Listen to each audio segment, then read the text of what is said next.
Assalamualaikum warahmatullahi wabarakatuh.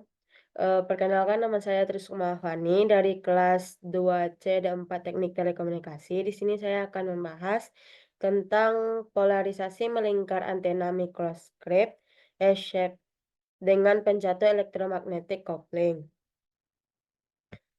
Sebelum itu, apa itu antena mikrostrip? Antena mikrostrip adalah suatu konduktor metal yang menempel di atas ground plane yang diantaranya terdapat bahan dieelektrik. Antena mikrostrip merupakan antena yang memiliki massa ringan, mudah difabrikasi, dengan sifatnya yang konformal sehingga dapat ditempatkan pada hampir semua jenis permukaan dan ukurannya kecil jika dibandingkan dengan antena jenis lain. Karena sifatnya yang dimilikinya, antena mikrostrip sangat sesuai dengan kebutuhan saat ini sehingga dapat diintegrasikan dengan peralatan telekomunikasi lainnya yang berukuran apa kampret. Nada serangga gedor. Lain. Nada serangga Belum. baca dan dia kamu kakak potong kan kan udah pak gitu. Nada serangga. Assalamualaikum warahmatullahi wabarakatuh. Perkenalkan nama saya Trisuma Fani dari kelas D4 Teknik Telekomunikasi 2C. Di sini saya akan membahas tentang polarisasi melingkar antena mikrostrip S-shape dengan pencatu elektromagnetic coupling. Apa itu antena mikrostrip?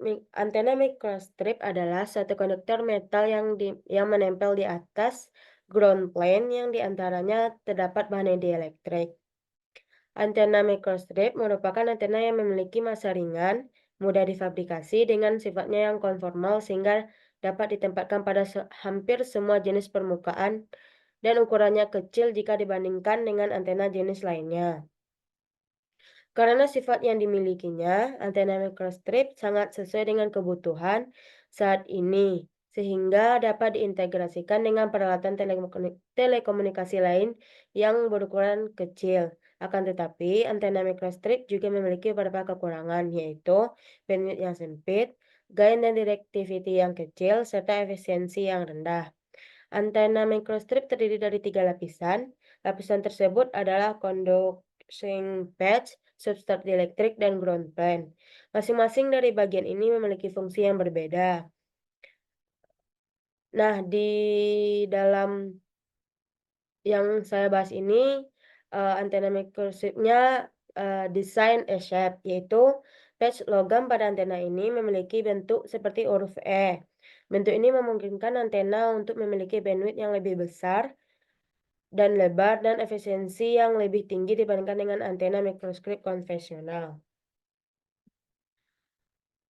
Bagian-bagian utama pada mikrostrip. Yang pertama yaitu patch. Patch adalah elemen radiasi utama dari antena mikrostrip. Terbuat dari bahan konduktif seperti tembaga atau emas. Patch terletak di atas substrat dieelektrik. Patch berfungsi memancarkan dan menerima gelombang elektromagnetik. Bentuk dan ukuran patch menentukan frekuensi operasi antena. Yang kedua yaitu substrat. Substrat adalah bahan isolator yang berada di antara patch dan ground plane.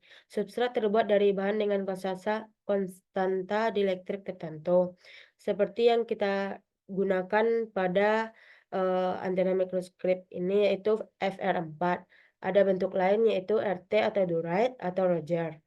Berfungsi untuk mendukung mekanis patch dan mempengaruhi karakteristik elektromagnetik antena. Konstanta dieelektrik dan ketebalan substrat mempengaruhi frekuensi resonansi dan bandwidth antena. Yang ketiga yaitu ground plane adalah lapisan konduktif yang terletak di bawah substrat. Biasanya terbuat dari bahan yang sama dengan patch. Fungsi dari ground plane yaitu sebagai referensi tegangan nol dan memantulkan gelombang elektromagnetik yang dipancarkan oleh patch, sehingga membantu dalam pembentukan pola radiasi antena. Yang keempat yaitu feed line atau garis pencatu. Adalah jalur konduktif yang menghubungkan sumber daya transmitter ke patch untuk mengirimkan sinyal RF. Feed line dapat ditempatkan pada sisi yang sama dengan patch atau coplanar atau di sisi yang berlawanan, proximity coupling. Pada masalah ini kita membahas tentang, proximity coupling. Nah, pada saluran pencatu untuk antena mikrostrip itu terbagi menjadi dua, yaitu pencatu secara langsung atau direct coupling dan pencatu secara tidak langsung atau electromagnetic coupling. Nah, electromagnetic coupling ini ada dua prinsip pengkopelan, yaitu aperture coupling dan approximity coupling. Approximity coupling ini terdapat dua buah substrat di mana patch dietsa pada substrat bagian atas dengan bidang pentahanahannya dihilangkan seluruhnya, dan saluran mikrostrip dietsa pada substrat bagian bawah dan tetap memiliki bidang patahan atau ground.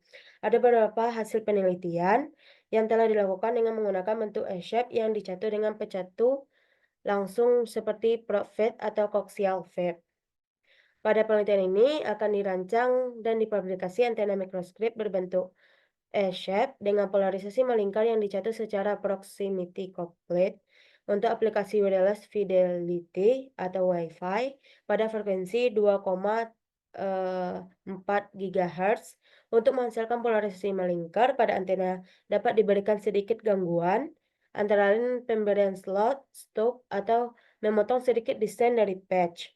Pada penelitian ini, untuk menghasilkan polarisasi melingkar, dilakukan pemotongan dari bentuk segi 4 menjadi bentuk S-shape.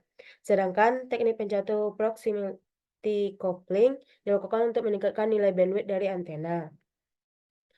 Parameter yang digunakan pada antena mikrostrip yaitu yang pertama frekuensi kerja.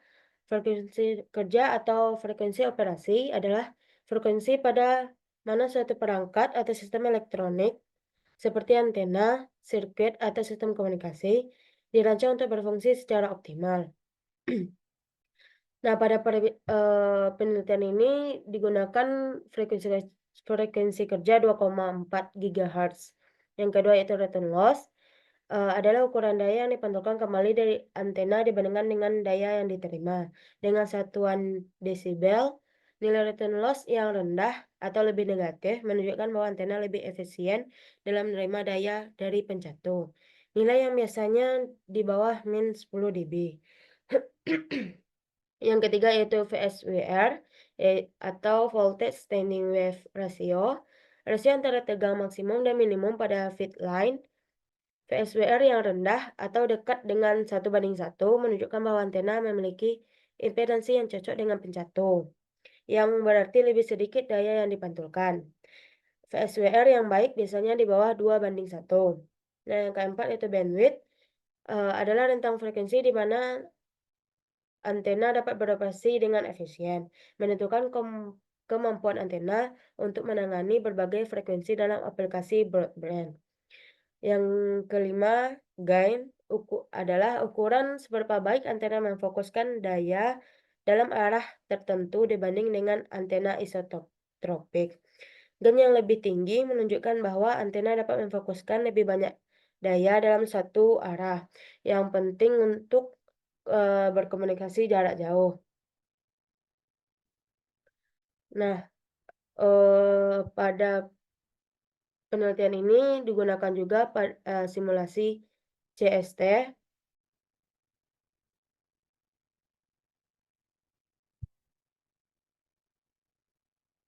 Ini bentuk dari simulasi CST-nya.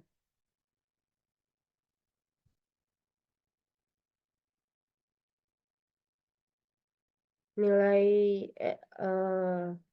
S parameternya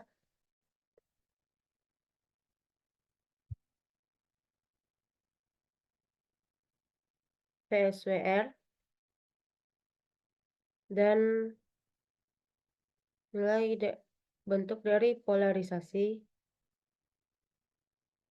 antena berikut.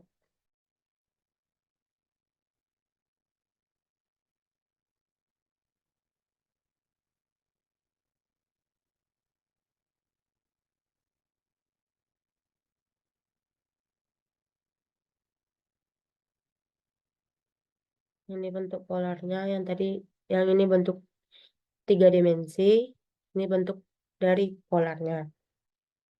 Nah, dilakukan juga pabrikasi dari antena mikrostrip tersebut.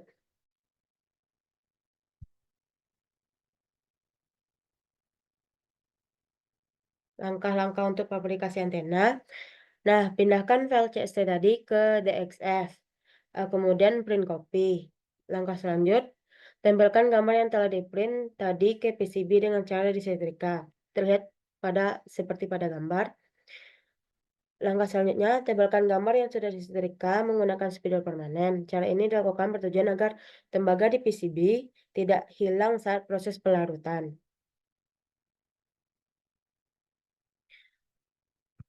Langkah berikutnya, larutkan PCB ke dalam larutan H2O, H2O2, air dengan perbandingan 1:2:3.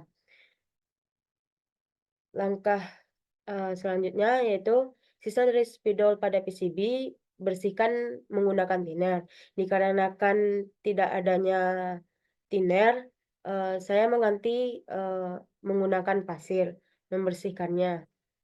Nah, langkah, terakhir yaitu penyambungan, konektor menggunakan solder.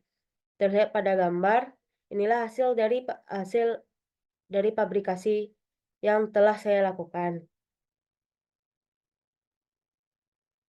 Itulah yang dapat saya sampaikan. Mohon maaf jika ada salah kata atau penyampaian. Saya ucapkan mohon maaf dan terima kasih. Assalamualaikum warahmatullahi wabarakatuh.